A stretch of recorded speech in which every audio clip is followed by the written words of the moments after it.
الحمد لله رب العالمين، الصلاة والسلام على خاتم النبيين وعلى آله وصحبه أجمعين، أما بعد فأعوذ بالله من الشيطان الرجيم. بسم الله الرحمن الرحيم.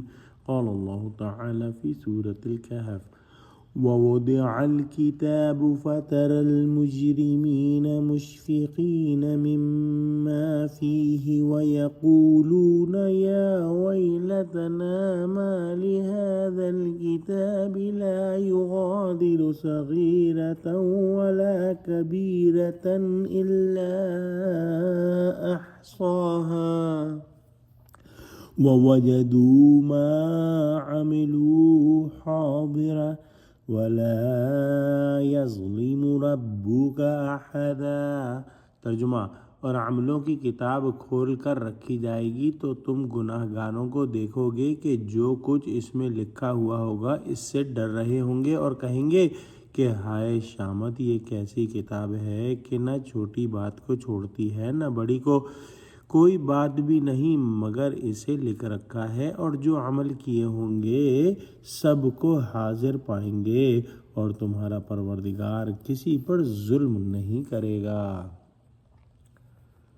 یعنی اعمال نامہ ہر ایک کے ہاتھ میں دیا جائے گا، اس میں اپنے گناہوں کی فہرست پڑھ کر مجرم خوف کھائیں گے کہ دیکھیے آج کیسی سزا ملتی ہے۔ یہ ایک ایسی کتاب ہوگی جس کا تصور قرآن کے نزول کے وقت کرنا نہایت مشکل تھا، لیکن آج کے دور میں ہم اس کا تصور بآسانی کر سکتے ہیں کہ ایک چھوٹی سی کمپیوٹر کی چپ کے اندر کس قدر زیادہ ڈیٹا اسٹور ہو سکتا ہے۔ یہ ایک ایسی کتاب ہوگی جس کے اندر انسان اپنی پوری زندگی کے ہر دن کے ہر عمل کو بالکل واضح لکھا ہوا پائے گا اور کوئی چیز بھی اس سے مخفی نہ ہوگی۔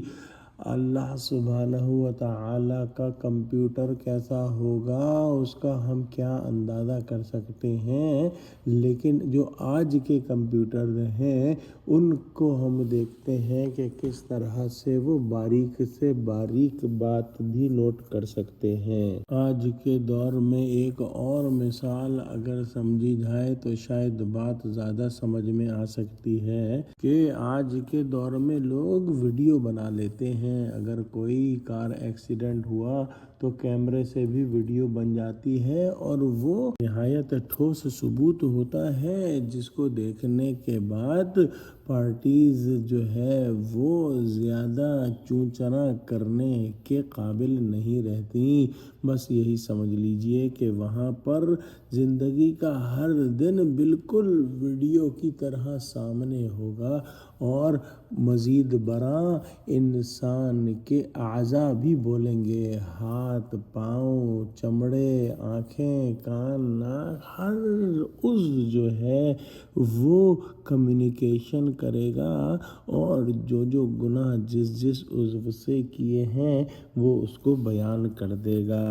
لہذا مجرموں کا اس وقت بچ جانا ناممکن ہوگا۔ لہذا ہر مجرم نے جو وہ کام کیا جو اس کو نہیں کرنا چاہیے تھا وہ دیکھ لے گا، اور جو کام کسی کو نہیں کرنا چاہیے اور وہ کرے، یا کسی چیز کو اپنے مقام سے ہٹا کر دوسرے مقام پر رکھ دے، یہی تو ظلم ہے۔